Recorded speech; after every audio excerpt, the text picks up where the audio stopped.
Autobiografía de Jeanne Guyon. Amén.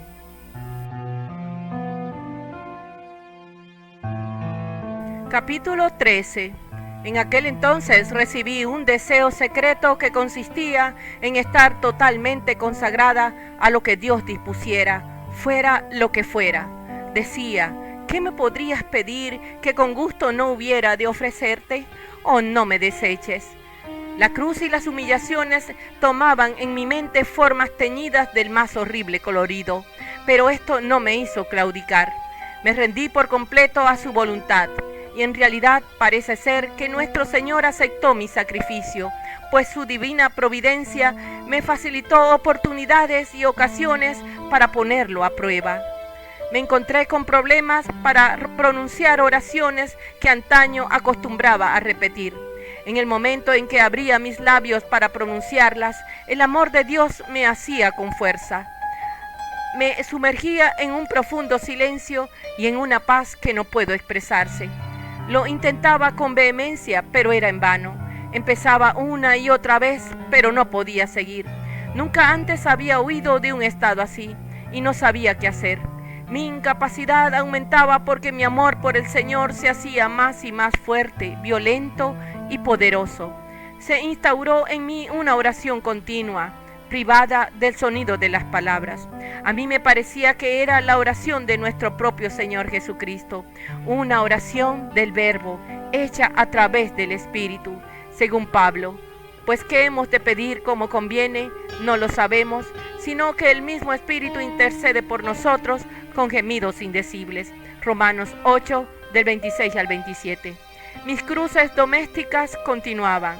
Se me impedía ver o incluso escribir a la señora Granger, asistir a la misa divina o el hecho de recibir los sacramentos. Eran fuentes de amargas ofensas. La única distracción que me quedaba era visitar y atender al pobre y enfermo y prestarles los servicios más humillantes. Mi tiempo de oración empezaba a ser demasiado angustioso. Me obligaba a mí misma a seguir en ello, aún privada de toda comodidad y consuelo. Cuando no estaba ocupada en él, sentía un deseo ardiente y lo anhelaba. Sufría una angustia inefable en mi mente e intentaba por todos los medios infligirme las mayores austeridades corporales para mitigarlas y eludirla, pero en vano. Ya no encontraba aquel vigor revitalizante que hasta entonces me había conducido con tanta ligereza. Me veía a mí misma como esas jóvenes esposas a las que tanto les cuesta dejar a un lado su amor propio y apoyar a sus maridos cuando marchan a la guerra. Volví a caer en una vana complacencia y aprecio hacia mí misma. Mi propensión al orgullo y a la vanidad, que parecía estar bastante muerta mientras estaba tan llena del amor de Dios, ahora volvía a exhibirse y me causaba serias molestias. Esto hizo que lamentara la belleza exterior de mi persona y que orara sin cesar a Dios que me quitara aquel obstáculo y me hiciera fea. Habría deseado estar sorda, ciega y muda para que nada pudiera distraerme de mi amor por Dios. Me dispuse para salir a un viaje que entonces tuvimos que hacer. Me parecía más que nunca aquellas lámparas que emiten una luz centelleante cuando están a punto de extinguirse. ¡Ay, cuántas trampas se tendieron en mi camino! Me las encontraba a cada paso. Llegué a cometer infidelidades por mi falta de atención. Oh, mi Señor, con qué rigor las castigaste. Una insignificante mirada era contada como pecado. Cuántas lágrimas me costaron estas faltas involuntarias, cometidas con un mínimo apoyo por mi parte e incluso contra mi propia voluntad. ¿Sabías que tu rigor desencadenado tras mis delices no era el motivo de las lágrimas que derramaba? Con qué placer hubiera soportado la más rigurosa de las severidades con tal de haber sido sanada de mi infidelidad. ¿A qué castigo más severo no me condenaba yo a mí misma? A veces me tratabas como un padre que se compadece de su hijo y cuida de él después de que ha cometido sus involuntarias faltas. Cuán a menudo me hiciste percatarme de tu amor hacia mí sin tener en cuenta mis culpas. Era la dulzura de este amor después de mis caídas lo que originaba mi mayor dolor. pues cuanto mayor era la amistad y dulzura que me tendía tu amor, tanto menos podía consolarme por haberme apartado ni siquiera un tanto de ti. Cuando por falta de atención permitía que se me escapara algo, te encontraba ya preparado para recibirme.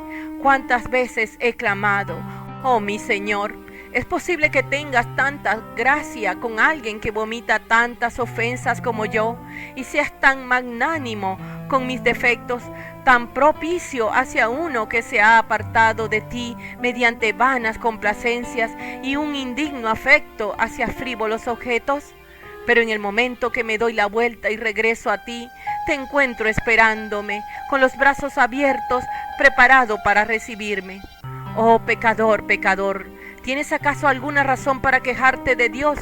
Si aún queda algo de justicia en ti, confiesa la verdad y admite que se debe a ti el hecho de que estabas equivocado, que por haberle dejado desobedeciste su llamada. Cuando regresas, Él está preparado para recibirte. Si no regresas, Él utiliza los motivos más atractivos para ganarte, pero haces oídos sordos a su voz y no le escuchas. Dices que no está hablando contigo, aunque Él llama con fuerte voz. Por lo tanto te quejas porque cada día te rebelas y cada día le prestas menos atención a la voz. Cuando estuve en París y el clero me vio tan joven, se quedaron asombrados. Aquellos a los que les revelé lo que me estaba pasando, me dijeron que nunca podría agradecer lo suficiente a Dios la gracia que me había otorgado, que si me diera cuenta de ello, me maravillaría, y que si no me mantenía fiel, habría de ser la criatura más desagradecida de todas.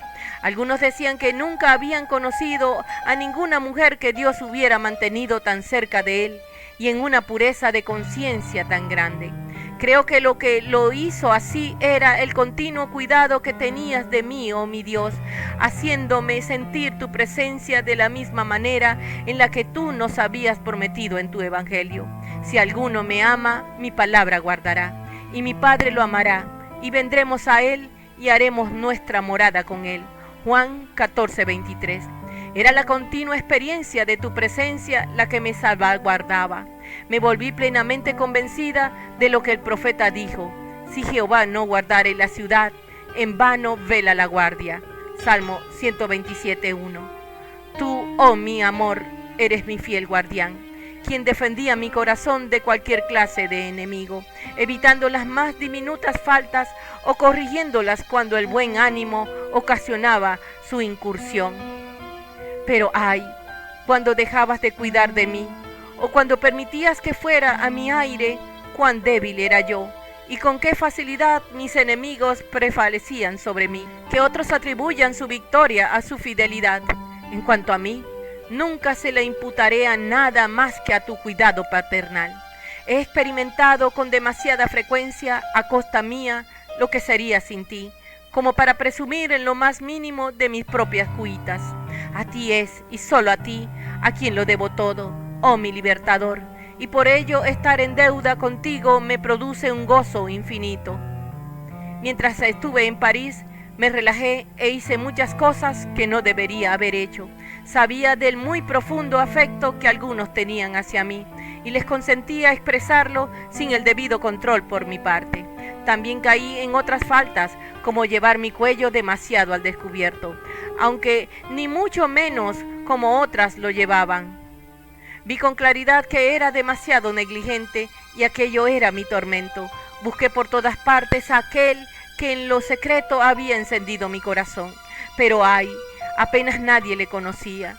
Sollozaba yo: oh tú, el que mucho ama mi alma, si hubieras estado cerca de mí, no me hubiera acaecido estos desastres. Cuando digo que así le hablaba, no es más que para hacerme entender. En realidad, todo sucedía casi en silencio, puesto que no podía hablar. Mi corazón poseía el lenguaje del verbo, que habla sin cesar en los lugares más recónditos del alma.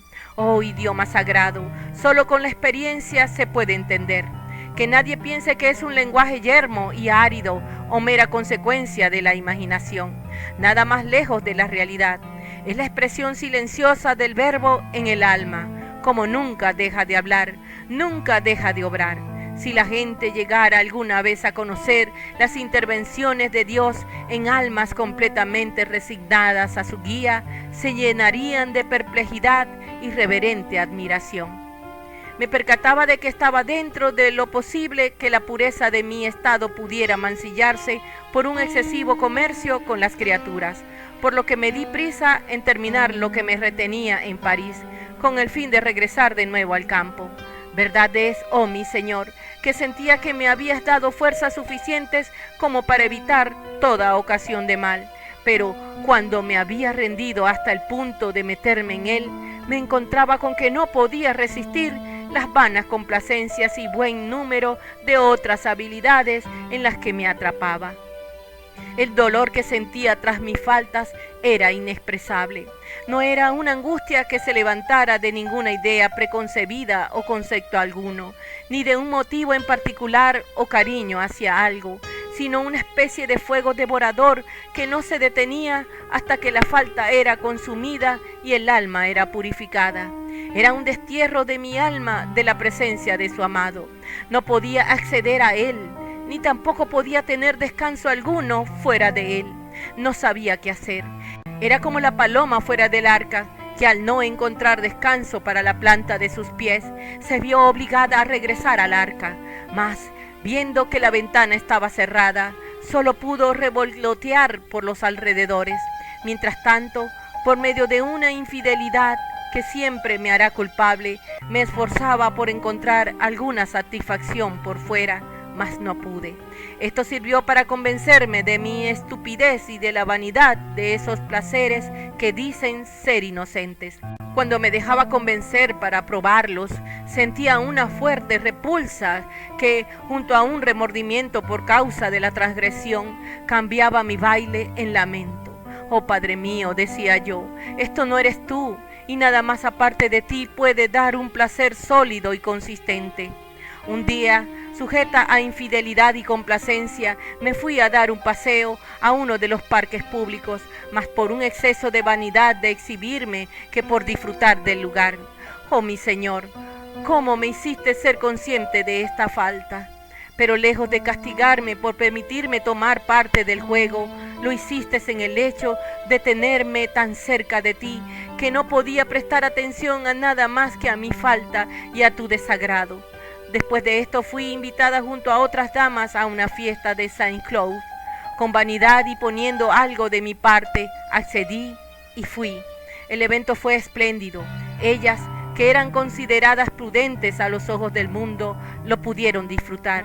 Yo estaba llena de amargura. No pude comer de nada, no pude disfrutar de nada. ¡Oh, qué lágrimas! Durante más de 3 meses mi amado retiró su favorable presencia y no podía ver más que a un Dios enfadado. En aquella ocasión y en otro viaje que hice con mi marido a Touraine, fui como esos animales que van de camino al matadero. En los días indicados, la gente les adornaba con flores y plantas y eran llevados a la ciudad a ritmo de charanga antes de matarlos. En el crepúsculo de su caída, esta débil belleza brilló con un nuevo fulgor, para un breve extinguirse. Poco después me vi afectada por la viruela. Un día, mientras iba de camino a la iglesia acompañada por un lacayo, un hombre pobre me salió al paso. Fui a darle limosna, me dio las gracias, pero las rehusó. Y entonces me empezó a hablar de una forma maravillosa acerca de Dios y de las cosas divinas. Me mostró todo lo que había en mi corazón, mi amor hacia Dios, mi caridad, mi excesivo apego a mi belleza y todos mis defectos. Me dijo que no era suficiente con evitar el infierno, sino que el Señor requería de mí la pureza más profunda y la perfección más absoluta. Mi corazón asentía a sus reprensiones. Le escuché en silencio y con respeto. Sus palabras penetraron a través de mi alma. Cuando llegué a la iglesia, me desvanecí. Nunca he vuelto a ver a ese hombre desde entonces. Amén.